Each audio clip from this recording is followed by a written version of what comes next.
시청자 여러분 안녕하십니까. 하천의 매일경제입니다. 오늘 조간신문에 실린 사진과 만평부터 보겠습니다. 매일경제 1면입니다. 트럼프와 우위 다지고 오겠습니다. 문재인 대통령과 김정숙 여사가 어제 서울공항에서 미국으로 출발을 했습니다. 정상회담 만찬도 예정돼 있는데 좋은 성과를 갖고 돌아왔으면 좋겠습니다. 조선일보 20면입니다. 콜롬비아 내전 종식 기념식 반군 유엔에 무기 반환을 마쳤다라고 나와 있네요. 콜롬비아 내전이 모두 끝난 모양입니다. 아마 그 상징적으로 이 반군 또 이 지도자 같이 아기를 보면서 환하게 웃고 있는 모습이 평화를 상징해 보입니다. 저렇게 평화가 다른 중동 지역에도 좀 찾아왔으면 좋겠습니다. 매일경제입니다. 사드 문제가 좀 남아있죠. 문재인 대통령 저 먼 거리를 올라갈 수 있을까요? 가서 트럼프와 악수를 할 수 있을까요? 사드라는 벽을 좀 넘어서야 되는데 쉽지만은 않아 보입니다. 중앙일보입니다. 슈퍼위크다라고 하고 있죠. 문재인 대통령이 이제 미국으로 출발했습니다. 손에 악력을 키우는 운동기구를 쥐고 있죠. 트럼프와의 악수를 좀 준비하고 있는 것 같습니다. 근데 이 청문회도 남아있고 여러 가지 좀 시끄러운 일들이 좀 분명히 있습니다.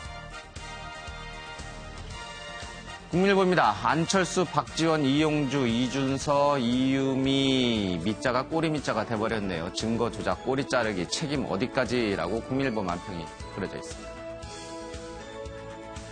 한겨레 신문입니다. 이유미 지도부 그리고 글자가 좀 노란색이어서 잘 보이지가 않습니다.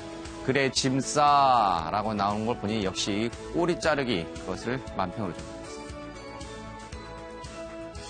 경향신문입니다. 나도 특검 압수수색 거부할 땐 양승태 판사 블랙리스트 추가 조사 거부 꿈에도 몰랐다. 여생을 깜빵에서 보내게 될 줄 건불 10년 화무 11홍이다.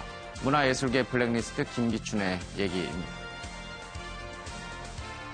한국일보입니다. 열심히 넣으면 3개월 기한 신고리 5, 6호기 공론화함제라고 하는데 저게 현실적으로 가능한 일일지 코끼리를 냉장고에 넣는 일이다라고 하고 있습니다. 원자력 업계는 반발하고 있습니다.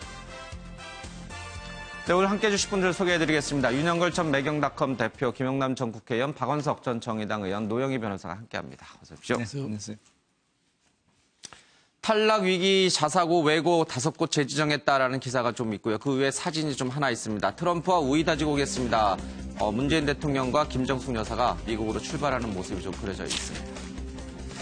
자, 북핵과 사드 동맹, 트럼프와 삼각 신뢰 구축 성과를 이룰까라는 부분이 제목으로 좀 꼽혀 있습니다. 하나하나 각각이 굉장히 넘기 어려운 벽들이지만 좀 잘 풀고 왔으면 하는 그런 바람입니다. 좀 특이한 것이 보통은 이 전용기 탑승구 앞에서 각 당 여당의 대표라든지 원내대표들이 나와서 환송해주고 있죠. 장관이 나와서 환송해주는데 그런 도열 환송을 없앴다라고 얘기를 좀 하고 있습니다. 잠깐 문재인 대통령의 방미 그림 좀 보겠습니다.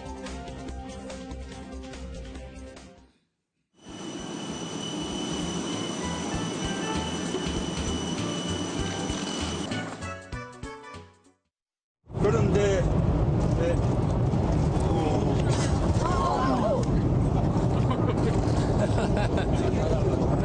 잠시 멈추겠습니다. 여기서 끝내야 될 것 같아요, 이거. 그런데 그 적자들은 미국 정상 지금 앉아 있어야 됩니다. 미국이 중국이라든지 일본이라든지 다른 나라들의 보는 적자보다 한국에 대해서 이렇게 보게. 예. 문재인 대통령의 모습 봤습니다. 원래 저렇게 기내가 흔들리면 이제 좌석에 앉으라는 이제 착석 사인이 벨트 사인이 켜지는데 대통령 전용기는 좀 다른 것 같습니다. 어쨌든 위험한 모습이었던 것 같기도 하고.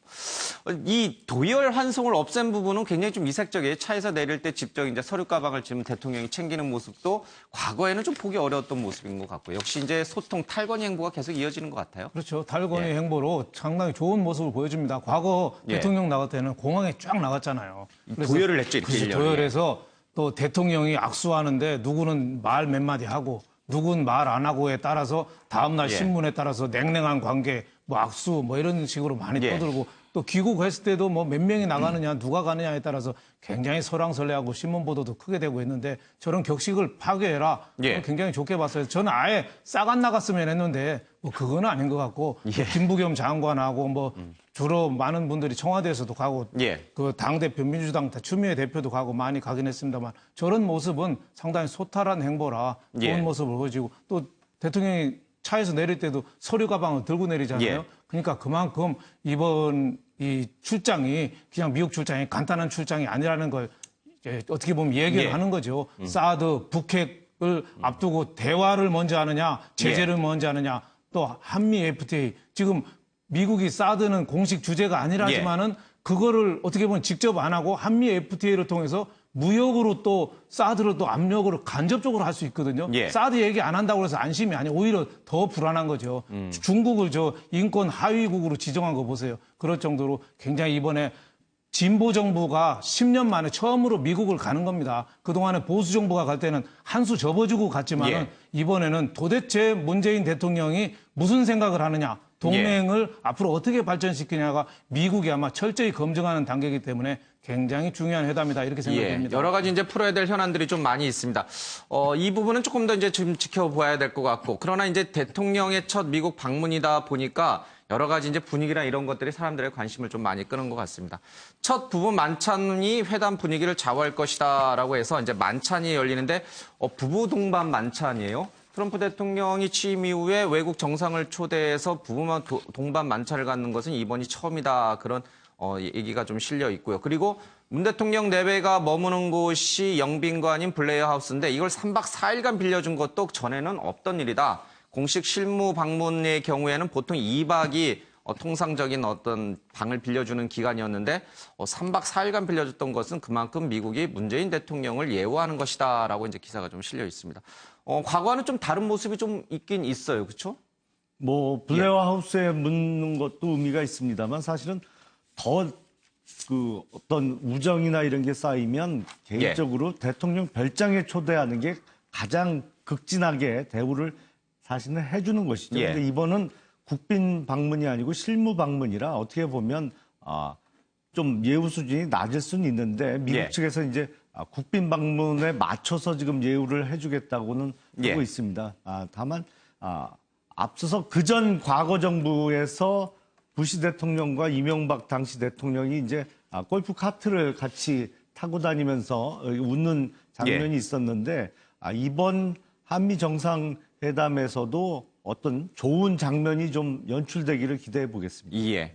블레어 하우스가 이 방이 115개라고 하는데 이 넓은 방을 미국이 통째로 3박간 빌려주는 거니까 실무진도 이제 같이 좀 머물 수 있는 거죠. 대단한 파격적인 특혜라 예우다라고 하는데 이게 그렇게 외국 정상들한테는 잘 안 빌려주나 보죠. 역시 미국은 오시는 분들이 많나 보죠. 예. 아니, 그 뭐 안 빌려주는 건 아닌데. 예. 그 전 일정을 거기서 숙박을 한다는 게 약간 이제 차별성이다 예. 이렇게 설명을 하고 있는 것 같아요. 근데 이제 이게 정상 외교에 대통령이 나가시면 상대국 정상하고 어느 정도의 이제 인간적인 친분을 쌓느냐가 예. 굉장히 중요합니다. 외교라는 게 겉으로 보이는 것이 다가 아니지 않습니까? 그리고 정상들 간에 어떤 인간적인 신뢰와 공감을 갖는다는 건 그만큼 공식적인 의제에 관한 협상에 있어서도 예. 원활하게 풀릴 수 있는 그런 가능성이 높아지는 거기 때문에 신뢰를 쌓는 건 굉장히 중요한데요. 근데 그 신뢰의 정도를 두 정상이 어떤 장면을 연출하느냐, 또 어디서 어떤 의전을 받느냐 이런 걸 예. 너무 평가하지 않았으면 좋겠습니다. 예, 뭐. 어찌됐든 이거는 이제 치열하게 서로 간의 국익을 놓고서 예.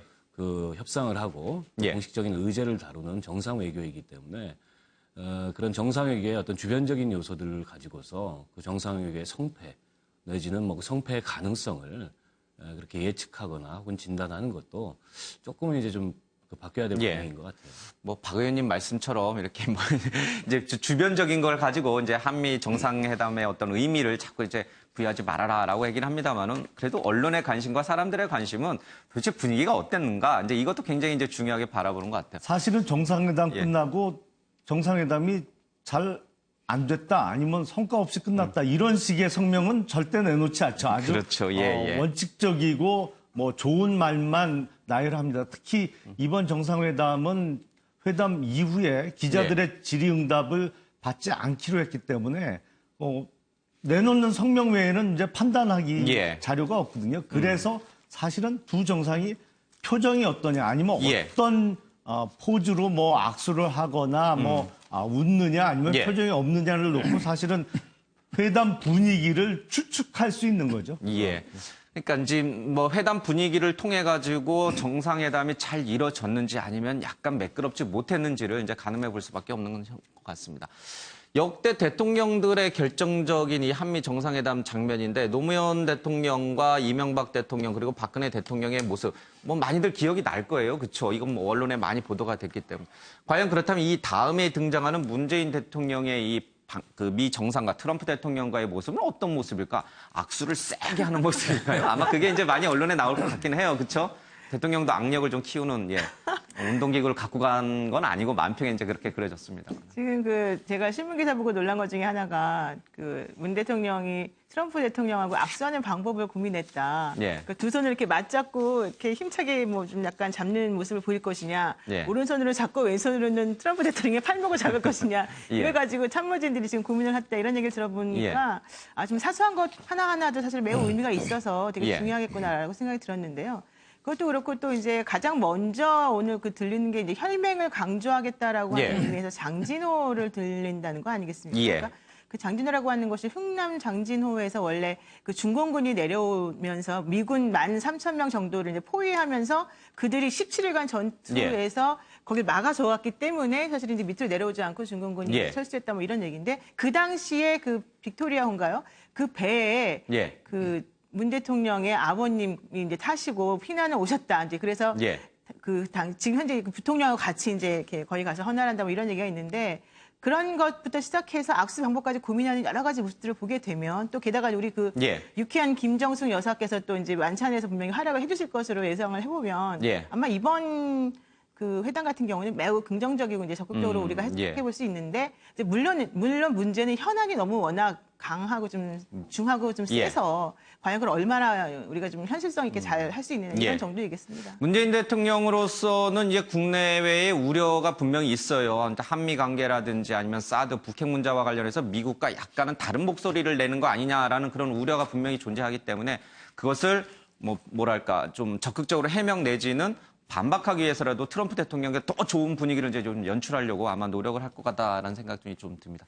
악수하는 이제 장면이 좀 나왔는데 문재인 대통령도 이 특전사 출신이지 않습니까? 이 손 힘은 좀 있지 않을까요? 예. 저 마크롱 프랑스 대통령이 이제 트럼프랑 악수할 때 오히려 트럼프가 이제 손을 빼고 싶은데 빼지 못하게 잡고서 계속 이제 쥐고 흔들었지 않습니까? 좀 그런 모습 좀 보이면 어때요? 안 좋나요? 한미 동맹 관계에 안 좋나요? 어쨌든 이 정상 외교에서 정상들의 사소한 어떤 제스처 내지는 포즈 하나하나가 이제 정치적 메시지를 담는 것일 수 있기 때문에 청와대가 당연히 고심을 많이 하겠죠. 그리고 서로 간의 의전에 있어서는 이미 실무적 협의가 이미 끝나 있을 겁니다.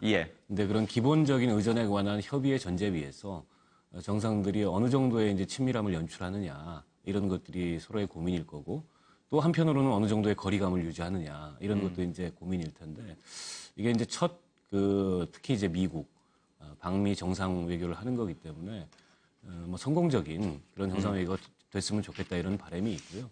아마 새 정부가 지금까지 보여왔던 여러 가지 행보들 속에 이번에 미국의 방문에서도 보일 행보가 어느 정도 이미지로는 그려집니다. 두고 봐야 되겠지만. 지금 이제 김정숙 여사의 역할도 중요하다는 이제 말씀해 주셨는데 그 비행기에 탑승할 때는 이제 약간 그 가디건 같은 걸 안 입었는데 이제 비행기에서 이제 도착해서 내려올 때는 약간 우리 한국을 좀 상징하는 것 같죠. 한국 국기를 상징하는 것 같은 옷을 좀 입고 내려오셨어요. 이 퍼스트리 레이디 간의 호흡은 어떤가라는 이제 기사가 좀 있는데 성악을 전공한 김정숙 여사와 모델 출신인 멜라니아 트럼프 여사의 호흡도 관건이다. 김 여사가 만찬에서 큰 역할을 할 것으로 기대하고 있다라는 얘기를 하고 있습니다. 이 유쾌한 정숙 씨라는 별명처럼 만찬장에서 트럼프 대통령 또 이 멜라니아 여사와 굉장히 좋은 모습을 노래라도 한 곡 좀 성악을 전공하셨으니까 분위기 굉장히 잘 이끌어갈 것이라고 청와대 관계자들도 기대하고 있군요. 그렇게 해서 분위기를 좋게 하면은 얼마나 좋겠습니까? 멜라니아 여사는하고 김정숙 여사는 완전히 반대의 길을 걸었죠. 결혼도 어떻게 보면은 이 멜라니아 여사는 트럼프의 보통 얘기하는 트로피 와이프라잖아요. 트로피 예. 와이프. 성공한 사람이 사실 다시 결혼해서 또 멋진 여성을 얻는 거. 모델 출신이죠. 김정숙 여사는 또 캠퍼스 커플 예. 출신이죠. 데모하다가 문재인 대표 학생 때 쓰러진 거를 수건으로 좀 건네줬다. 그거 인연이 돼서 만난 어떻게 보면 캠퍼스 커플로 만났고 또 김정진 여사는 또 성악을 했고 이 멜라니아 여사는 또 모델 출신이잖아요. 예. 그리고 또 성격이 완전히 둘이 반대입니다. 김정진 여사는 유쾌한 정숙 씨라고 날 정도로 적극적이고 예. 굉장히 활달하고 멜라니아 여사는 굉장히 어떻게 보면 부끄러움을 많이 타고 예. 공식석상에서 그 트럼프가 손잡자고 손을 내밀었는데 손을 탁 칠 정도로 굉장히 샤이하고 좀 얼굴을 낯을 가리는 형편이라 어떻게 보면 퍼스트 레이디 역할을 딸인 이 전처의 딸이죠. 이방카. 예. 예. 이방카가 퍼스트 레이디 역할을 하거든요. 하지만은 서로 반대되는 성향끼리 오히려 더 잘 맞을 수가 있어요. 예. 그래서 오히려 더 호감을 갖고 할 수도 있다. 그래서 한미 관계가 지금 트럼프하고 문재인 대통령하고도 또 반대 성향이거든요. 한쪽은 인권 변호사하고 뭐 그냥 소시민으로 그렇게 많은 돈을 갖지 않고 이렇게 살아온 사람이지만 트럼프는 그래도 트럼프 재벌이잖아요. 재벌이고 여기는 명분이나 이런 것보다도 실리를 또 위주로 하는 예. 스케일이 완전히 다른데 좀 걱정도 되긴 하지만은 극과 극은 오히려 더 잘 만날 수가 있어서 예. 뭐 회담 2번 하고 하는데 제가 보기엔 부인끼리도 상당히 예. 친해질 수 있을 개연성이 굉장히 높다. 그렇게 또 많이 기대를 해야 되는 게 미국이나 한국이나 이제 임기 초반이에요. 앞으로 같이 살아가야 될 길이 굉장히 많아서 예. 이번에 손을 좀 꼭 잡고 왔으면 좋겠다 이런 예. 생각이 듭니다. 알겠습니다. 좀 분위기 기대해 보겠습니다. 그런데 묘하게도요, 이 한미 정상회담에는 징크스가 있습니다. 역대 정상회담을 이렇게 쭉 살펴보면은 뭐 박근혜 전 대통령만 하더라도 윤창중 그 사건이 터지면서 또 뭐 이명박 전 대통령 때는 또 이제 광우병 쇠고기 문제 뭐 여러 가지 이제 징크스 같은 것이 따라붙는데 문 대통령 방미 중에 북한이 도발을 할까 뭐 이런 이제 기사가 좀 실려 있습니다. 대표적 사례가 지난 2월에 미일 정상회담 그리고 5월 중국 1대1로 정상회담 중에 북한이 이제 미사일을 쐈어요. 한미 정상회담 때 또 북한이 이런 식의 도발을 할지 청와대는 비상근무체제에 들어갔다라고 얘기를 하고 있습니다. 역대 한미 정상회담의 징크스 이번에는 없을까요? 있을까요? 그걸 뭐 정확하게 예측하기는 어렵겠습니다만 사실은 뭐 좋은 얘기 많이 했습니다만 일각에서 걱정스러운 얘기도 많이 나옵니다. 정상회담이라는 게 죄송합니다. 미리 정해진 의제를 갖고 논의를 합니다만 이게 하다 보면 정하지 않았던 얘기가 불쑥 어느 한쪽에서 꺼내는 경우가 있거든요. 근데 지금 한미 간에는 사드 문제도 있고 또 FTA 문제도 있고 또 전시작전권 환수 문제도 있습니다. 그러니까 노무현 정부 때 추진했던 그래서 이런 예정되지 않았던 의제를 어느 한쪽에서 불쑥 꺼냈을 때 사실은 지금 문재인 정부의 성격상 상당히 미국과는 의견 차이를 보일 수밖에 없는 의제들이 많이 숨어 있거든요. 그래서 지금 걱정의 목소리도 일각에서 나오고 있는데 그 부분에 있어서 솔직히 말씀드리면 지금의 한미 관계를 유지하면 이번 정상회담은 그거 자체가 성과가 되지 않을까 싶습니다. 한미 관계의 큰 틀이 바뀔 가능성은 없고요. 그건 역대 이제 정권 교체가 있었지만 그 기본적인 큰 틀이 흔들린 적은 없었고. 다만 그게 이제 얼마나 원만하고 얼마나 이제 양국 간에 그 일치된 그런 동맹의 입장을 갖느냐 이런 정도의 차이였던 건데요. 근데 이제 트럼프 대통령의 스타일이 어떻게 보면 굉장히 즉흥적이고 돌출적이다. 그리고 대통령이 된 이후에 다른 나라의 정상들과 보인 정상 외교에서도 그런 일단들이 좀 드러났습니다. 그래서 아마 청와대에서도 충분히 그럴 가능성에 대해서 대비를 했을 거예요. 그래서 지금 예상되는 그런 쟁점 의제들에 대해서 사전에 이제 실무 협의를 통해서 어느 선까지 논의를 하고 어느 선까지 합의를 만들자라는 게 이미 그 사전 논의가 있었겠지만 그걸 넘어서는 그런 제안이나 또 그런 요구나 혹은 그런 발언이 나왔을 때 거기에 어떻게 대처할 것인지에 대해서는 아마 플랜이 있을 겁니다. 자, 뭐 우려와 기대가 모두 공존하는 것 같습니다만 어쨌든 좋은 성과를 갖고 돌아오기를 바라는 거는 다 똑같은 마음일 것 같습니다. 자, 넘어가겠습니다. 안철수, 이유미 검찰 수사 후 대국민 메시지 낼 듯이라는 표현이 좀 있습니다. 제보 조작 정면 돌파. 핵심 측근의 얘기인데요. 안 전 대표가 현 상황을 엄중히 받아들이고 있다. 무조건 사과할 게 아니라 어느 정도 검찰 수사가 나온 뒤에 명확한 입장을 내놓는 게 맞는 것으로 보고 있다라고 얘기를 하고 있습니다. 안 전 대표가 내놓을 메시지는 자신의 정치적 책임을 분명히 인정하는 것에서 시작해서 국민의당에 대한 지지를 재차 호소하는 방향으로 구성될 것 같다. 1년 전과 달리 버릴 정치적 지위가 없는 데다 대선을 경험하면서 정권 창출에 대한 의지가 강해졌다. 이런 얘기를 하고 있습니다. 공명선거 추진단이 조작된 것으로 판명된 의혹을 발표하기 전에 안 전 대표나 지도부에 보고했는지 조사할 필요가 있다라고 하면서 당에서는 안철수 전 대표에 대해서 직접 조사할 뜻도 있다라고 얘기를 좀 하고 있습니다. 그 밑에 기사인데요. 검찰이 이유미 씨에 대해서 영장을 청구했습니다. 조작 가담 동생도 피의자 조사를 좀 했습니다. 이 씨는 조작 사실을 인정하면서도 당 차원에서 벌인 일이다. 이렇게 억울함을 호소하고 있습니다. 그러나 이 당에서는 이 씨의 단독 범행이다라고 사실상 결론을 내렸습니다. 이용주 의원의 얘기인데요. 이유미 씨가 검찰에서 자신의 단독 범행임을 자백했다. 이준서 전 최고위원이라든지 아니면 당의 다른 지도부와 조직적으로 이 범행에 가담한 것은 아니라는 정황도 제시를 좀 했습니다. 직접 들어보겠습니다. 사실과 다른 내용이 발표된 것에 대해서는 당시 추진단의 단장으로서 책임을 느끼고 있습니다. 이준석 전 비대위원은 당시 조작 사실을 알지 못했고 발표 이전에도 발표 이후에도 그런 사실을 알지 못했고 양일간에 걸친 검찰 조사에서는 이유미는 그러한 제보 내용이 조작됐다는 사실을 이준석 최고위원에게 알린 바 없다는 사실을 진술하였고 제보의 조작 과정에 대해서도 혼자 선진이라고 진술을 하고 있습니다. 따라서 정확한 출처는 알 수는 없으나 여러 언론에서 현재 이유미가 제보의 조작을 당에 지시하였다는지 하는 내용은 전혀 사실 무근임을 밝혀줍니다. 그거를 어떻게 따로 검증을 해보겠다 뭐 그런 생각은 안 하신 겁니까?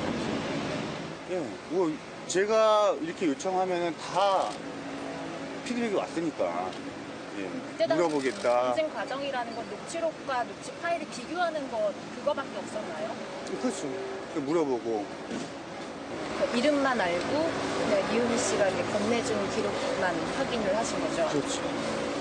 그럼 그 이후에 당 차원에서 이 자료를 다시 한번 확인해 볼 수 있는 어떤 뭐 그런 작업을 좀 해보겠다 뭐 그런 움직임은 없었습니까? 이게 얘기를 했었나요?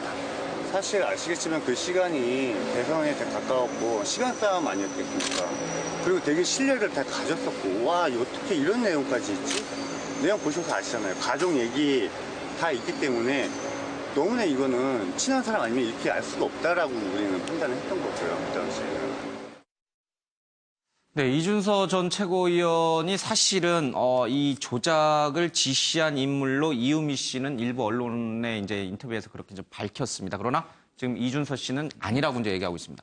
근데 이 기사 내용을 보면은 이준서 씨가 이유미 씨에게 팩트를 준비해야 한다라면서 추가 자료를 요구하는 대목이 등장합니다. 이에 이 이유미 씨가 제보자가 이 정도 했으니 그만하자는 입장이다. 정말 난처하다라고 답하자 이준서 전 최고위원이 내일 오전에 다시 연락해보라. 증명을 못하면 역풍이 분다라고 재차 요구를 했습니다. 그러니까 이 이유미 씨는 아마 이 동생을 시켜서 카카오톡 메시지라든지 아니면은 음성 녹음을 조작한 뒤에 그러니까 그 전에 뭐 이런 이제 직원이 있는데 파슨스쿨 다녔는데 이 문준용 씨와 관련해서 특혜 의혹이 분명히 있는 것 같다라는 정도만 얘기를 했는데 여기서 멈출 줄 알았는데 이준서 전 최고위원이 좀 더 명확한 자료를 갖고 와라, 증거 자료를 갖고 와라라고 하면서 조작이 이루어진 게 아닌가 이렇게 좀 유추해 볼 수도 있는 것 같아요. 그러니까 이게 이제 과잉 충성에서 비롯된 잘못된 행동이냐, 그렇지 않으면 상호 간에 명확한 지시는 없었지만 암묵적인 지시와 그것을 수행하는 사람 간에 이루어진 행위이냐. 증거가 없으면 만들어서도 갖고 와라 이런 게 암묵적으로 이루어졌느냐. 그러니까 그렇게 해석을 했을 수도 있다는 거죠. 이유미 씨 입장에서는. 근데 누구의 말이 맞는지는 사실 맞지가 않는, 아직 확인이 안 됐는데 이유미 씨가 처음에 검찰 가기 전에 뭐라고 말했습니까? 기자에게 메시지를 보내가지고 당 차원에서 시켜놓고 날 이렇게 만들었다라고 했죠. 그런데 어제 이용주 의원 같은 경우에는 이유미 씨 단독 범행이고 검찰에서 그렇게 진술한 걸로 알고 있다 또 이렇게 말했어요. 그래서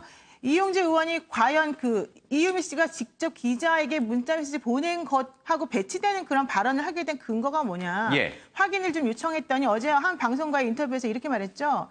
내가 이유미 씨가 검찰에 들어가 있기 때문에 이유미 씨를 변호하는 변호사 사무실과 연락을 했었다. 이런 얘기를 했단 말이에요. 그래서 그렇다면 그 담당 변호사랑 얘기를 들었냐? 그랬더니 처음에 그렇다는 듯이 말을 하다가 나중에는 아니다. 뭐 그 변호사 사무실에 있는 다른 사람과 했다. 이렇게 얘기를 했어요. 그렇지만 변호사 사무실에 있는 다른 사람이 사실은 그 내용을 알 수가 없는 구조이고 따라서 이용재 의원이 확신적으로 이건 이유미 씨가 단독 범행이고 검찰에서 그렇게 진술하고 있다라고 하는 말은 사실은 믿기가 좀 어려운 부분이 있습니다. 특히 이용재 의원이 검찰 출신이기 때문에 그런 부분을 왜 그렇게 무리해서까지 지금 현재 급하게 경솔하게 얘기를 했는지 좀 의문이 되긴 한데 어쨌든 지금 돌아가는 상황을 보게 되면 이유미 씨가 문자 메시지 보낸 것에 좀 더 신뢰성이 좀 더 우리가 좀 생각해 볼 수 있는 부분이고 나머지에 대해서는 이제 변명하기에 좀 급급한 모습을 보이는 것처럼 보이긴 해요.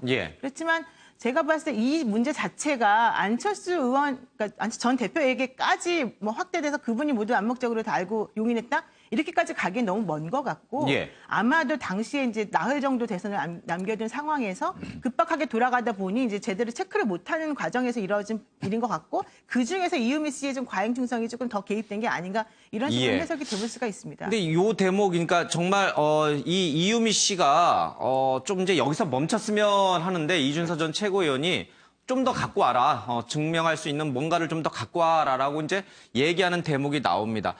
여기에 이 기사에는 없습니다만 이와 더불어서 일부 언론에 보도된 내용은 이거 선거 끝나면 다 고소고발 취하된다. 걱정할 거 없다라고 이제 말했다는 대목이 분명히 언론 기사에 나옵니다.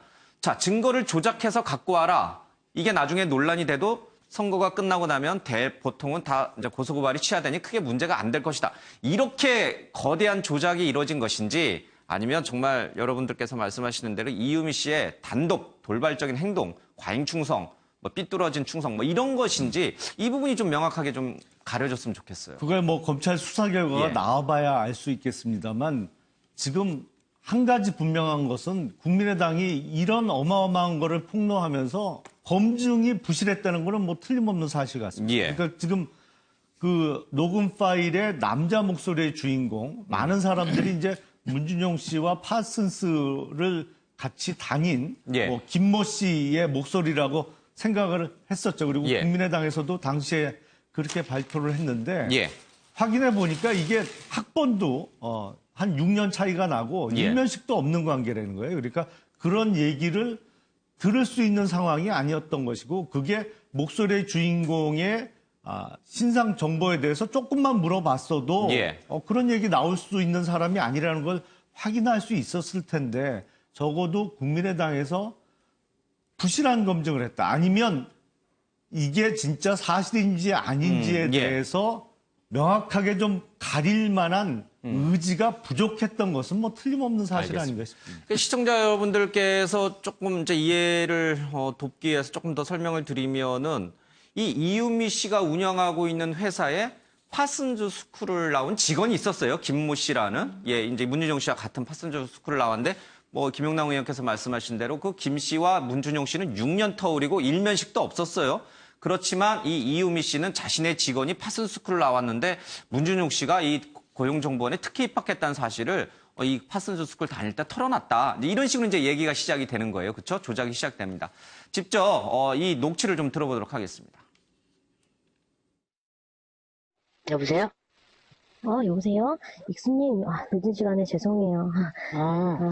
예, 저번에 제가 잠깐 카톡에서 여쭤봤었던 내용인데요. 뭔데? 같이 파슨스 계실 때 들으셨다는 말 한 가지만 좀 확인 좀 할게요. 그게 본인이 뭐 이렇게 지원을 해서 이렇게 합격을 한 그런 게 아니라 어느 날 부친이 갑자기 어디다 야 뭐 원서 하나 내봐 이렇게 해가지고 했다고 들었는데 그게 맞나요? 아빠가 하라는 대로 해서 했었던 걸로 나는 그렇게 알고 있었어. 그리고 그렇게 소문이 났고 그렇게 얘기를 들었어. 그랬군요. 그러면 당시에 파슨스에 있었던 직원들이 다 좀 어느 정도는 다 알고 있겠네요? 당연히 그걸 모르는 게 이상한 거지. 그렇군요. 아니, 아까 그 토론회 하는 거 봤더니,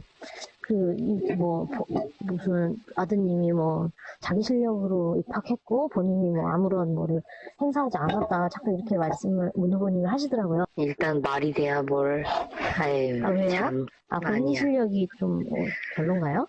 본인이 본인 실력을 알걸? 아, 그래요? 그러면, 고용정보원 5급 때 이렇게 채용 달 만한 실력은 아니었다? 알아서 생각해야지, 그런 건. 어떻게 그거를, 그것까지는. 아니, 너무 문 후보께서 자신있게 본인 실력으로 합격했고, 그렇다, 이렇게 얘기를 하시길래, 근데 학교 졸업 직전에 다른 경력이 없었는데도 불구하고 그렇게 한 건 좀 의아하긴 했죠. 아니, 우리나라가 그렇지 뭐. 네, 더 이상 얘기할 수가 없네. 예, 불편하신데 제가 자꾸 여쭤봐 죄송합니다. 그럼 이만 끊을게요. 예, 잘 지내. 네, 고맙습니다. 또 본인이 문준용 씨와는 2년 정도 같이 미국 유학하면서 별별 얘기를 다 들었다.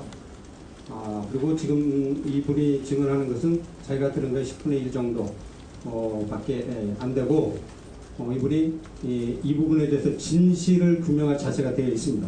이분이 만약에 있기 때문에 기자 여러분들 중에서 한 명을 딱 지정을 해서 자기에게 이메일로 인터뷰 요청을 하면은 자기가 인터뷰에 적극적으로 응하겠다. 그렇기 때문에 이분의 증언 자체는 저희들은 100% 확신할 수 있다. 개인용 PC나 휴대폰 이런 거는 어느 정도 좀 확보를 하셨나요? 증거가 될 만한. 이번 압색 목적에 윗선 개입 여부를 확인하는 것도 포함됩니까? 증거 조작에 사용한 휴대폰, 개인용 휴대폰도 확보하셨습니까? 이유미 씨가 운영하고 있는 회사 압수수색하는 모습까지도 좀 봤습니다.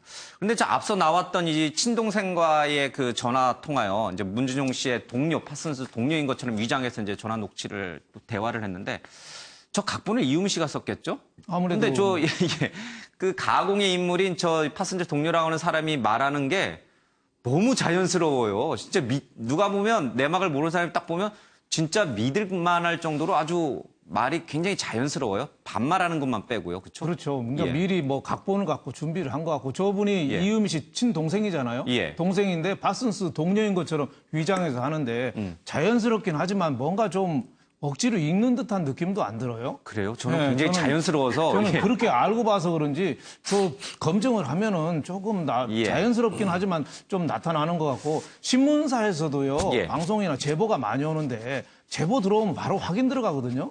근데 중요한 선거를 앞두고 저렇게 확인 안 하고 저걸 그대로 공개했다. 저는 저런 걸 미필적 고의 아닌가 싶고 저거는 진짜 보고 싶은 것만 보고 듣고 싶은 것만 들어서 윗사람이 국민의당이 민주당한테 많이 밀렸잖아요. 선거 전에. 그걸 강력히 원하니까 이유미 씨가 지난번에 총선 때도 예비 선거에 출마하신 분 아니에요. 그러니까 윗사람이 강력히 원하니까 거기에 아마 맞춰준 거 아니냐. 그래서 이번 거 두 가지죠. 하나는 국민의당 당에서 얼만큼 개입했느냐. 또 하나는 안철수 전 후보가 정말 사전에 이거 알고 있었느냐. 이거 두 개가 국민의 궁금증인데 국민의당에서 제가 보기에는 잘 대응을 하지 못하는 것 같아요. 이용주 의원은 오히려 선거 옛날 검사 출신이지만 부장검사 출신이지만 지금 부장검사 같이 얘기하잖아요. 이유미 씨가 단독 범행이라고 지금 자백했다고 어떻게 그런 얘기를 할 수 있어요? 지금 조사 중인데. 그리고 또 어떤 분은 또 특검해야 된다. 이제 어떻게 특검을 이건 이거고 문준영 씨 취업 특혜는 특혜지 어떻게 지금 특혜에서 썩냔 말이에요. 그리고 안철수 후보는 왜 이렇게 숨어 있어요? 저 본인은 이게 칩구하고 생각한다지만 국민이 볼 때는 숨어 있다고 봐요. 수사 끝나고 보면 한 달 이상 기다려서 그때 발표한다는데 안철수 후보의 한계죠. 의사 출신이고 기업인 출신이거든요. 의사 출신은 뭐든지 완벽해야 수술 준비하잖아요. 그러니까 모든 걸 다 나오면 하겠다. 또 CEO 출신은 앞장서서 하겠다. 그 약점이 지금 나타난 거 아닌가 싶어요. 국민이 궁금증 있으면 지금이라도 자기 아는 만큼 얘기하고 나중에 수사 결과 나오면 다시 얘기해야죠. 지금 언제 한 달 이상 어떻게 칩거하고 있단 말이지. 저는 이해할 수가 없습니다. 알겠습니다.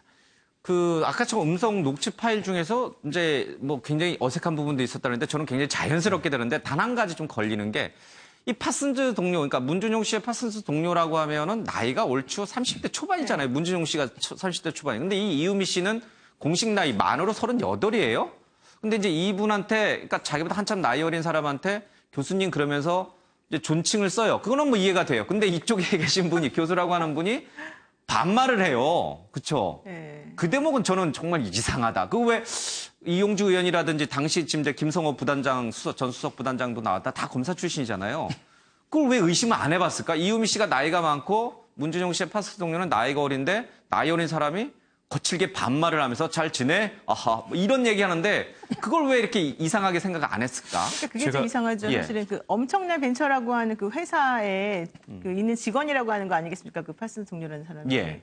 그렇다면 사실은 가불관계 내지는 상하관계를 따지면 그렇죠. 오히려 예. 이유미 씨가 더 위에 있다고 봐야 되는데 예. 본인은 깍듯하게 얘기를 하는데 상대방은 되게 나이 많은 그런 어른처럼 노교수처럼, 막 예. 반말하면서 약간 분위기를 이상하게 이끌어 나가는 것 자체가 너무 어설프고 또 예. 저게 이제 음성이 변조가 됐지만 사실 제보를 받은 사람들 입장에서는 그걸 쉽게 제거할 수 있기 때문에 예. 그걸 얼마든지 확인할 수 있었는데 확인 안 원본을, 했다는 예. 거 이런 것들도 사실은 너무 이상하긴 하죠. 게다가 저 얘기가 나왔을 때 문준용 예. 씨와 가깝게 지냈다라고 하는 문준용 씨의 가장 친한 파슨스 친구가 예. 그때 인터뷰를 했습니다. 내가 당시에 문준용 씨가 같이 파슨스에 있었었는데 저 맥락을 따져가지고 봤을 때 그 시기에 같이 있었던 남자는 나밖에 없다. 예. 만약에 저 사람 말고 여자였다면 내가 그래도 이해할 수 있는데 여자는 아니라면 결과적으로 나밖에 없는데 누구란 말이냐. 저건 말이 안 된다. 이런 얘기를 한번 그랬죠. 했었단 말이에요. 예. 근데 그 얘기가 이렇게 퍼져나가지 못하고 이제 묻혔어요. 그러다가 지금 이제 와서 생각해보니까 그 말이 맞았네. 이렇게 돌아가는 거거든요. 예. 그러니까 그렇게 따져보게 된다면 국민의당도 너무 허술하고 이유미 씨도 너무 허술하고 온 분위기 자체가 허술하게 지금 아마추어적으로 지금 일이 돌아갔다. 이렇게밖에 볼 수 없는 거죠. 일은 굉장히 아마추어적으로 돌아갔습니다만은 저게 만약에 진짜 조직적으로 당 차원에서 뭔가 조직적으로 이루어진다면 엄청난 일일 수밖에 없는 거예요. 그렇죠? 허술하게 시작이 됐지만 결코 허술하게 끝나지 않을 수 있는 파장을 갖고 있는 것 같습니다. 안철수 전 대표에 대한 책임론이 그래서 불거져 나오는 것 같습니다. 신문 하나를 좀 더 보겠습니다. 국민의당에서는 이참에 새 길, 새 얼굴을 찾자. 안철수는 침묵하고 있다. 안철수 앞세워 당 끌고 갈 수 없다. 친한들도 아내의 침묵에 실망하고 있다. 이런 얘기를 좀 하고 있습니다. 민주당은 안철수를 정조준하고 있고 용서할 수 없는 중대 선거범죄다. 대선 공작 게이트로 규정하겠다라는 얘기를 하고 있습니다. 국민의당의 존립 기반이 흔들리고 있다는 얘기가 나오고 있고 안철수 전 후보는 새정치라는 이제 기치를 더 이상은 들 수 없을 것이다라는 얘기도 나오고 있습니다. 이와 관련해서 좀 직접 조작 파문 조사 결과 안철수 전 대표까지도 직접 조사를 하겠다라는 당의 입장을 좀 들어보겠습니다. 검찰 수사가 종결이 된 다음에 이 문종 씨에 대한 특검 도입 여부에 대해서 당론을 결정한 것이 맞다. 그렇게 우리 비대위원회에서 결론을 맺었습니다. 이 사건이 당 내에서 조직적으로 이런 조작을 하는 행위가 있었다든지 또 이걸 은폐하기 위해서 조직적인 행위가 있었다고 한다면 새정치를 목표로 출범한 이 당은 존재의 목적과 가치가 전혀 없다고 생각합니다. 그래서 그런 상황이 온다면 제가라도 앞장서서 당을 해체하는데 해체 수준을 밟아야 된다. 난 그렇게 생각합니다. 전체적인 나중에 제가 조사 결과를 발표하기 전에는 반드시 저는 이루어져야 될 부분이라고 저는 생각합니다. 이유미 씨가 검찰에 들어가면서 문자를 남겼지 않습니까? 그래서 그 문자 내용과 관련해서 당에서 누군가가 개입돼서 긴밀하게 연결된 거 아니냐라고 하는 의혹이 있기 때문에 그런 의혹이 철저하게 이루어지도록 진상조사가 이루어지도록 할 생각이다. 안철수 전 대표를 직접 조사하겠다. 그리고 한 발 더 나아가서 뭔가 이 조직적으로 관여된 바가 있으면 당을 해체시키겠다. 이런 얘기까지도 좀 나오고 있습니다. 안철수 전 대표가 그 조사에 응하는 건 당연하겠죠? 당연히 응해야 될 거고요. 사실은 그 이전이라도 입장 표명을 하는 게 타당하다고 봅니다. 이게 검찰 수사 결과를 지켜봐야 알겠습니다만 이유미 씨 개인의 단독 범행이냐 내지는 당이 관여된 어떤 조직적인 범행이냐 이 문제도 가려봐야 될 문제지만 공당으로서 심각한 정치적 책임이 따르는 문제입니다. 앞서 뭐 다른 패널들께서도 말씀하셨지만 저 정도 수준의 제보를 공개하고 또 그걸 통해서 대선 막판에 정치적 공세를 취하려면 철저한 검증을 했어야 됩니다. 그런데 지금 봐도 너무 허술한 것들이 굉장히 많고 좀 전에 우리 그 변호사님 말씀하셨듯이 당시에 문준용 씨하고 파슨스 스쿨에 함께 수학했던 한국인은 3명이었습니다. 문준용 씨를 포함해서. 한 분이 남성이고 한 분이 여성이었는데 그 남성이었던 그분이 그 증언을 하셨어요. 여자라면 모르겠는데 남자라면 있을 수가 없다. 저건 말도 안 된다. 라고 해서 민주당이나 문재인 후보 측에서도 이 문제를 가지고 역공을 취했고 오늘과 같은 이런 자리에서도 여러 차례 조금 더 국민의당이 직접적인 증거를 제출하고 검증에 나서야 된다는 지적이 있었는데 공익제보자는 보호해야 된다 이런 논리를 덮어버렸어요. 근데 결과적으로 보면은 지금 이게 이제 조작됐다는 게 백일하에 드러난 거지 않습니까? 이 부분에 대한 책임을 져야 된다는 거죠. 그 책임으로부터 안철수 후보는 물론 지금 국민의당에 책임 있는 모든 분들이 그 책임을 회피할 수가 없습니다. 그래서 이게 당이 관여된 조작된 범죄여야만 어떤 그 정치적 책임을 지는 게 아니고 이미 정치적 책임은 발생했다. 그리고 어떤 형태로든지 책임이 져야 된다라는 점을 분명하게 좀 강조를 하고 싶어요. 박지원 전 대표 당시에 이제 뭐 선거를 총괄 지휘했죠. 박지원 전 대표 그리고 후보였던 안철수 전 대표까지도 책임을 져야 된다 이런 얘기 나옵니다.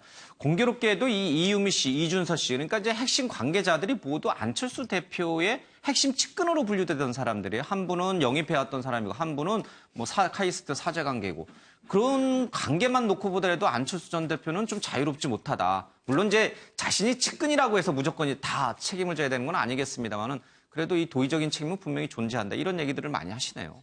법적 책임은 변론으로 하더라도 도덕적 더 큰 책임은 사실은 정치적 책임이죠. 본인이 영입한 인사 아니면 인사들이 어떤 사실은 국민을 우롱한 거 아닙니까? 뭐 말이 좀 심할지 모르겠습니다만 어떻게 보면 갖고 놓은 거죠.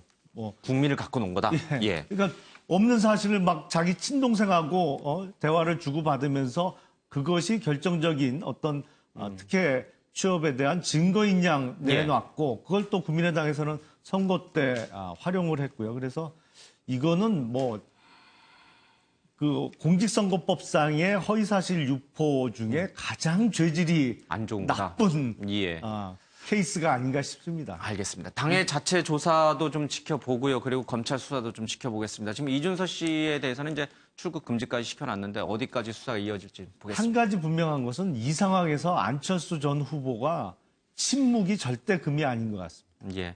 근데 또 뭐 안철수 전 대표 측에서는 어설프게 사과하느니 검찰 조사가 다 끝나면 그때 입장 표명을 하겠다. 아마 이런 생각을 갖고 있는데 국민 여론은 좀 싸늘한 것 같습니다.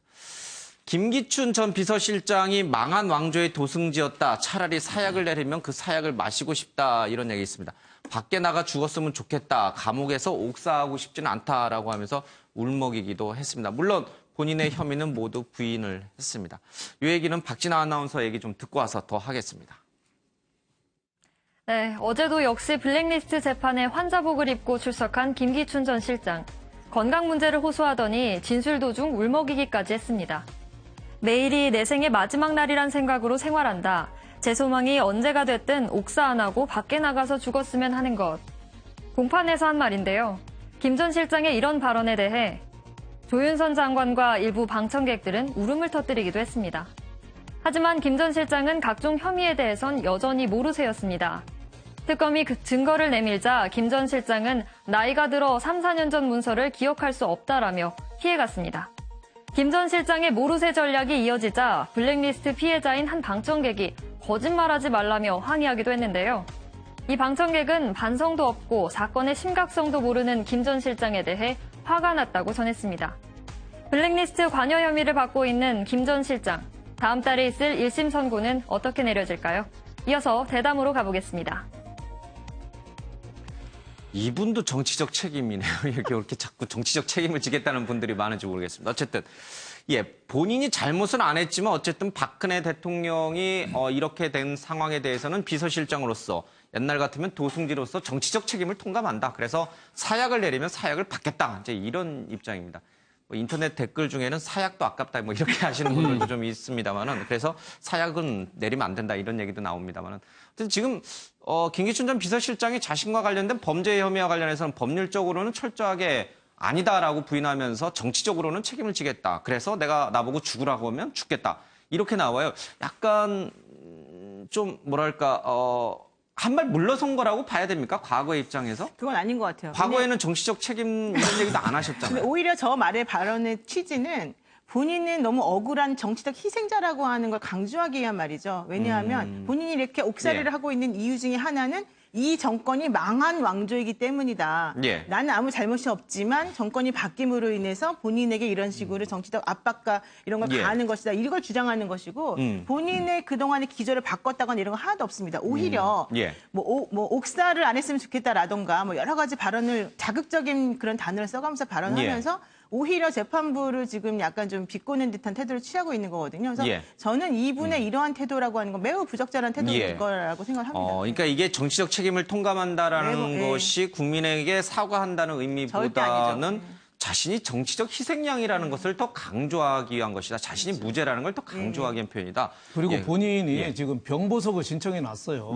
그러니까 나가서 죽는 게 소원이다라고까지 어제 얘기했잖아요. 그거는 빨리 좀 꺼내달라. 나 오늘 내일 진짜 힘들다. 그래서 오늘이 마지막 날이라는 것처럼 산다고 그랬으니까 매일 밤 나 기도하면서 진짜 힘드니까 좀 빨리 꺼내달라. 여기에 관점이 있는 거죠. 그걸 보면은 참 이번에 어제 삼성에 재판하는 거 저희 김기춘 씨, 이영선 그 행정관 구속된 거 보면 참 어리석은 충성이 얼마나 후유증이 큰지 삼성에서도 사실 최순실이가 돈 달라고 했으면 경마 승마협회에다 돈을 줬으면 간단한 문제예요.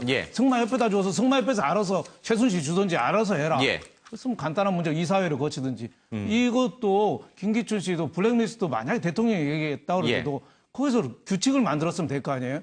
반정부 오케이. 하지만 반국가는 안 돼. 종북 안 돼. 이래서 룰을 만들었으면 될 텐데 자기 마음대로 하다가 저렇게. 이영선 행정관도 어떻게 보면 어리석은 충성이죠. 옳은 방향으로 충성해야 되는데 충성의 방향이 거꾸로 된 거니까 이렇게 나라가 혼란된 거 아니냐 해서 김기춘 실장을 보면 안타깝게 짧게. 저는 저 기사를 보면서 정말 김기춘 실장답다 이런 생각을 했어요. 저분이 이제 국회 청문회에 나와서도 부인할 수 없는 사실만 인정하고 증명되지 않는 거는 모두 다 부인하고 그리고 법률적 책임을 질 만한 그런 문제에 대해서 모두 다 부인하고 정말 법률가다운 그런 면모를 보였는데 지금 저 발언도 그런 거죠.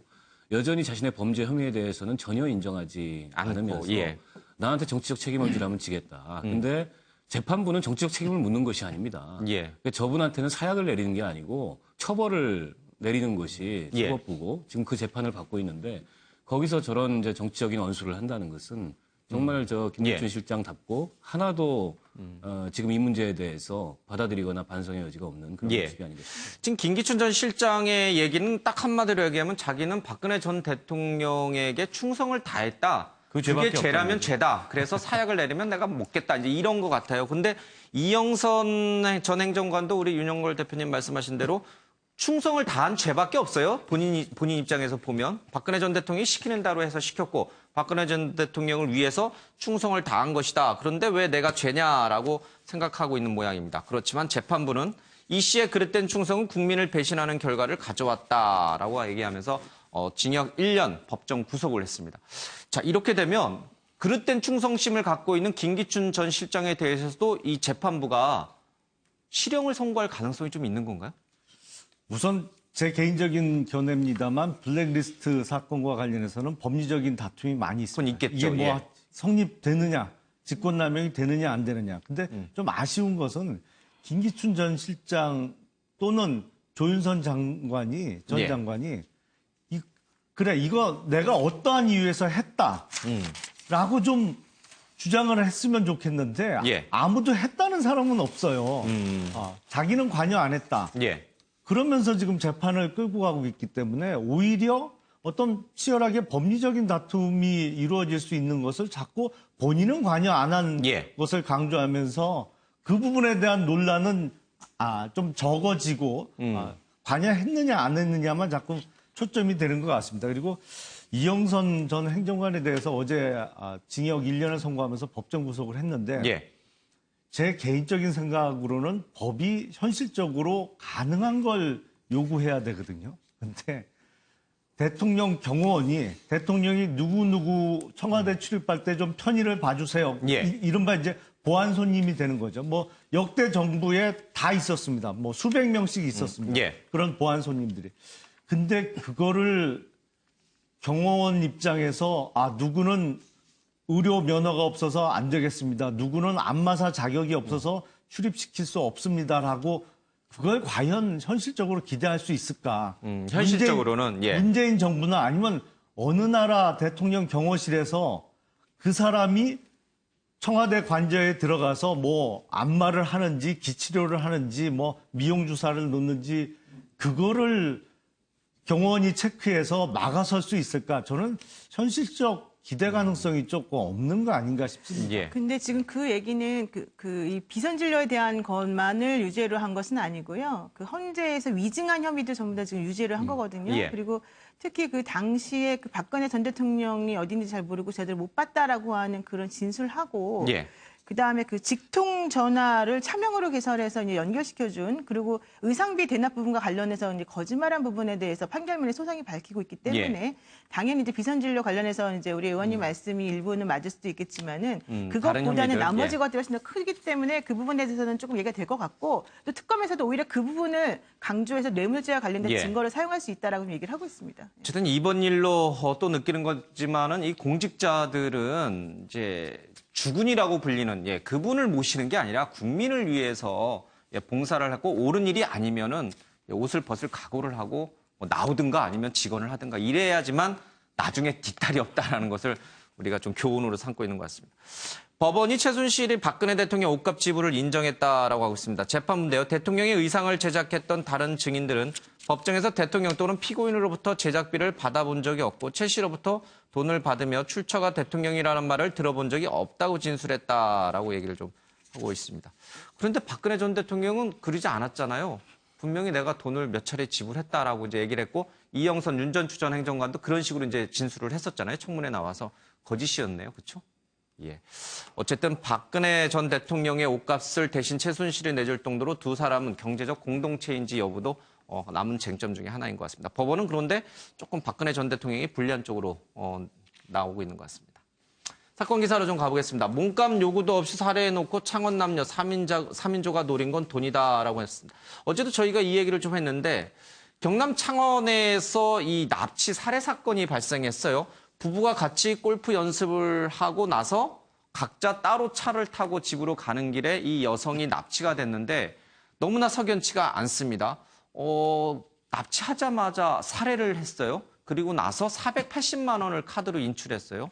정말 이 뭔가 금품을 노린 납치라고 한다면 협상 과정이 있었어야 되잖아요. 그렇죠? 얼마를 내놔라. 그리고 그 협상이 결렬됐을 때 살해를 했어야 이게 납치 살해가 이 금품 목적이라고 하는데 납치하자마자 살해하고 그 카드로 480만 원을 고작 뽑아냈습니다. 이 범행을 위해서 무려 6시간을 이 골프장 주변에서 이제 기다렸고 여러 가지 정황들이 좀 기획된 거 아닌가라는 생각이 드는 대목이 분명히 있습니다.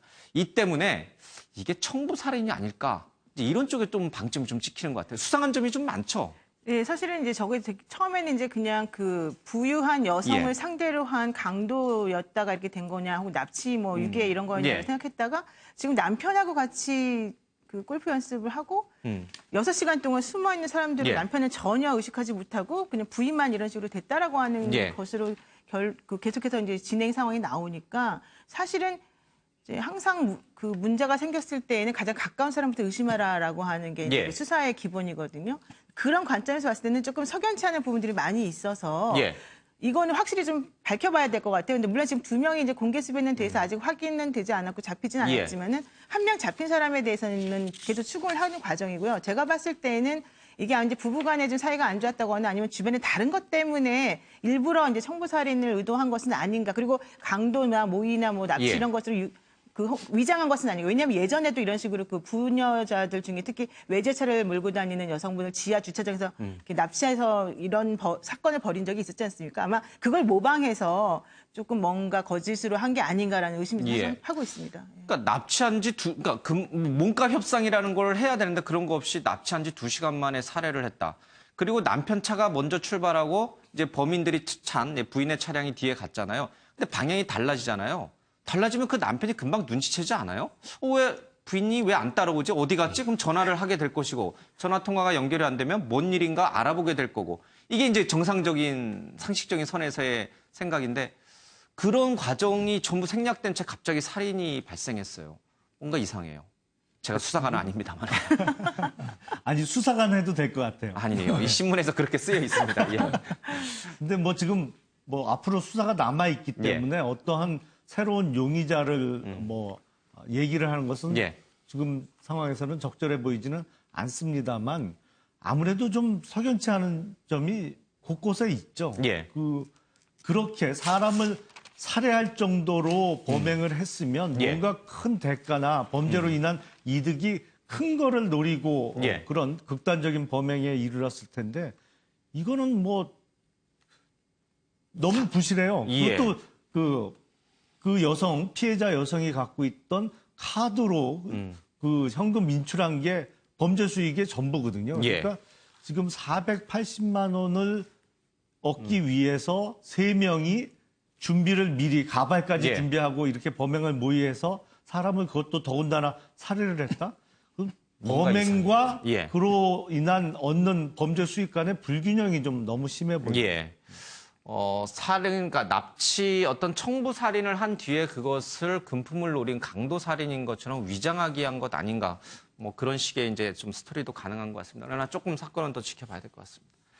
자, 호식이 매출 뚝 살벌한 오너 리스크다라고 해서요. 호식이 치킨, 최호식 회장의 이른바 관련된 일 때문에 이 가맹점이 큰 타격을 받고 있다는 얘기를 하고 있습니다. 열흘간 매장 수입이 최대 40%까지 떨어졌다라고 하고 있습니다.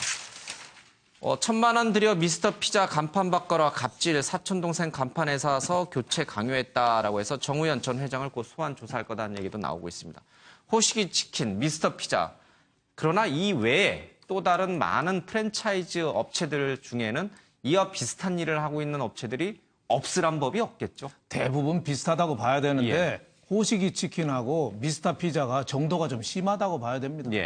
특히 호식이 치킨은 회장이 저러니까 회사 이름을 어떻게 회장 이름으로 하니까 이게 회장이 사고를 쳤는데 피해를 누가 봅니까? 그 프랜차이즈 가맹점이 지금 매출이 가뜩이나 불경기에 40%나 떨어졌어요. 우리 경제의 가장 큰 문제가 이 오너에 이렇게 달려 있는 거죠. 그래서 진짜 이번에 미스터 피자도 자기 사촌 동생한테 간판 업줄 맡겨서 거기에 1,000만 원씩 들여서 다 시켰다는 거 아니에요? 이런 거를 보면은 우리나라 재벌 개혁은 법을 만들고 뭐 새로 하는 게 아니라 지금 있는 검찰청, 국세청, 공정위 3개만 있는 법만 잘 활용하면은 다 바꿀 수 있습니다. 근데 안 해서 그래요. 이번에도 미스터 피자 갑자기 회장 그만두고 다 사과하고 하는 것도 검찰이 수사 나간다니까 그러잖아요. 호식이 2마리 치킨도 그렇잖아요. 여기도. 여기도 지금 뭐 불구속은 됐습니다만은 이분도 검찰하고 아주 뭐 검찰의 무슨 위원도 맡고 가까워요. 그래서 제가 보기에는 오너 리스크를 막는 방법 검찰, 공정위, 국세청이 그런데 사회이사 가거나 자꾸 이런 거 자꾸 거들어주지 말고 제대로 법만 집행해도 싹 바꿀 수 있습니다. 근데 그거를 제가 보기엔 유착이 돼서 하나도 안 바꿔서 문제다. 그런 생각이 듭니다. 알겠습니다. 또 두 사안이 약간 다른 것 같아요. 호식이 치킨 같은 경우에는 그 오너 개인의 이제 사생활 문제로 인한 그런 어떤 오너 리스크가 발생한 거고 그로 인해서 이제 가맹점들이 피해를 입었기 때문에 그에 따른 아마 이제 가맹점들의 어떤 형태의 액션이 이후에 예상이 됩니다.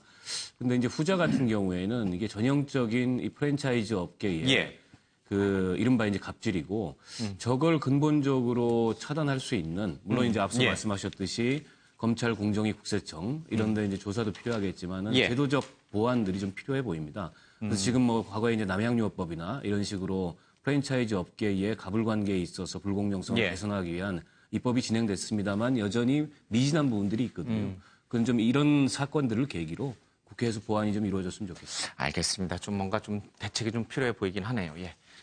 정치권 소식 하나만 더 짚죠. 홍준표 지금 자유한국당 전당대회가 열리고 있는데 홍준표 후보가 애들을 데리고 TV 토론을 못하겠다 이런 얘기를 했고요. 원유철 후보는 품격 없다. 신상진 후보도 제살 깎아먹기다 이런 얘기를 했습니다.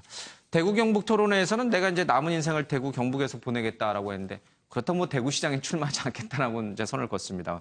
홍준표 후보 대선 TV 토론회 때도 그랬습니다만은 이 전당대회에서도 굉장히 특유의 이 독특한 화법을 쓰고 있는데 이게 독이 될지 득이 될지를 모르겠어요. 일단 대선 과정에서는 득이 됐다고 봐야죠. 글쎄 뭐 평가는 엇갈립니다. 사실은 24%의 득표율 이상 득표가 가능했다라고 보는 의견도 있고, 그러면 뭐 저런 어떤 이슈화에 성공하면서 뭐 24%까지 올라갔다라고 보는 견해도 있어서 평가는 엇갈립니다만, 뭐 저는 제가 지금 소속돼 있는 당과 관련한 얘기라 입장이 난처합니다만, 글쎄요. 그럼 제가 박원석 의원님한테 조금 여쭤볼게요. 뭐 품격 있는 언어 내지는 말의 절제가 있으면 더 좋겠죠. 지금 당 사정이 그렇게 평탄치 않기 때문에 좀 전당대회를 하는데도 사실은 옛날 같으면 좀 언론 보도 비중이 훨씬 높았거든요. 근데 지금은 좀 끝부분에 우리 프로에서도 끝부분에 다뤄지고 있습니다만 전당대회는 일종의 정당에 있어서 가장 큰 잔칫날입니다. 그래서 북석북석하고 막 이렇게 흥이 나고 그런 분위기가 있어야 되는데 그런 분위기가 연출되지 못하고 있어서 그런 점이 좀 안타깝습니다. 난처하지 않은 저희 얘기 물어보세요. 아니, 짧게 코멘트 들어볼까요? 홍준표 후보가 아마 당대표 당선 가능성이 굉장히 높으시죠. 근데 이제 대선 때도 그 지나치게 그 독한 말 혹은 막말 그게 이제 그 아주 강경한 지지자들을 내지는 핵심 지지자들을 결집시키는 데 효과가 있을지는 모르겠는데 이 자유한국당이 박근혜 최순실 게이트의 충격을 벗어나서 다시 국민의 신뢰를 얻는 정당으로 거듭나는 데는 오히려 거꾸로 독이 될 가능성이 굉장히 높다. 그런 면에서 저는 이제 홍준표 후보께서도 큰 정치인이지 않습니까? 그 대선에 출마해서 24%라는 국민의 지지를 얻었고 그래서 그런 큰 정치인으로서 말의 품격이 어때야 되는지에 대해서 좀 숙고를 해주셨으면 좋겠다는 말씀 드리고 싶습니다. 알겠습니다. 어제 송영무 국방장관 후보자뿐만 아니라 이제 뭐 다른 후보자에 대한 청문회가 있었습니다. 제 관심이 있었죠. 송영무 후보자의 어제 청문회를 지켜본 뒤에 소명이 좀 잘 됐다라고 보시나요? 아니면은 이건 정말 도저히 문제다. 이거는 안 된다라고 해서 물러나는 게 스스로 자진해서 사퇴하는 게 맞다라고 보시나요? 어느 쪽 여론이 더 많나요? 근데 사실 좀 약간 시각이 두 가지가 조금 서로 엇갈리는 것 같아요. 이제 송영무 후보자 같은 경우에는 음주운전 논란도 있고 그 로펌에서 고액 수임료를 받으면서 사실 무엇을 했느냐 이 부분에 대해서 설명이 안 되는 부분도 있고 뭐 예전에 그 김기동 그때 그 수사단장이 수사했던 방산비리 관련해서 또 문제도 있고 여러 가지가 있지 않습니까? 그런 의문이 사실은 엄청나게 크게 폭풍처럼 밀려왔다가 사실은 어제 청문회에서는 오히려 그렇게 시끄러웠던 것에 비해서는 소득이 없었다. 그리고 질문하는 야당 의원들 스스로도 이거는 팩트가 아니구나, 잘못됐구나라는 식으로 이제 대답하고 넘어가는 것들이 많았다. 이런 얘기가 이제 일견에서는 들려오고 또 한쪽에서는 여전히 이제 비리투성이고 얼룩진 사람이다라는 얘기가 나와 있는데 이제 기전에 그거 같아요. 이분이 정말로 이제 장관이 되고 나면 그 해당 분야에 얼마나 개혁을 제대로 할 것인가.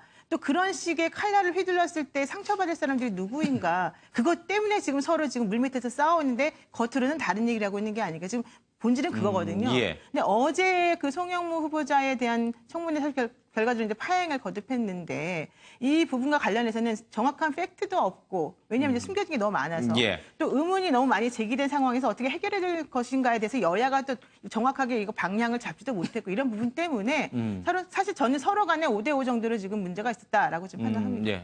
글쎄요, 저는 뭐 의견이 전혀 다릅니다만 과거 정부의 인사청문회 대상자의 기준으로 보면 사실은 송영무 후보자는 인사청문회까지 못 왔어야 됩니다. 사실은 그 전에 지명 철회가 되거나 자진 사퇴를 했어야 돼요. 뭐 팩트가 없다고 말씀하십니다만 전혀 그건 사실이 아니고 91년도에 음주운전으로 경찰에서 적발이 돼서 그 사건이 현역 군인이다 보니까 군 헌병대에 이첩이 됐죠. 근데 그 이후가 기록이 다 없어진 거예요. 그러니까 면허 취소도 안 됐고 어떠한 형사처벌도 이루어지지 않았고 그래서 그 과정에서 해군사관학교 동기인 헌병대장의 어떠한 도움을 받아서 그때만 해도 이제 사건 전산화가 군대에서는 전혀 안 돼 있을 때거든요. 그래서 뭐 기록을 찢어버리거나 불살라 버렸을 것으로 추측이 되는데 그런 식으로 무마를 하고 경찰에서 행정처분, 그러니까 면허 취소가 이루어지지 않은 건 더 석연치 않거든요. 그러니까 팩트가 없는 것이 아니고 팩트는 드러났는데 그에 대한 후보자의 해명이 전혀 없었다. 그런 청문회였다라고 보고 있습니다. 알겠습니다. 지금 앞서 만평도 나왔습니다. 문재인 대통령이 미국 비행기에 오르지만 국내에서는 럭비공 같은 어디로 튈지 모르는 이 청문회 상황이 계속 발목을 잡고 있습니다. 대통령이 돌아오는 기내에서 또 어떤 생각을 하고 있을지 좀 기다려 보겠습니다. 네, 오늘 아침에 매일경제는 여기서 마치겠습니다. 고맙습니다.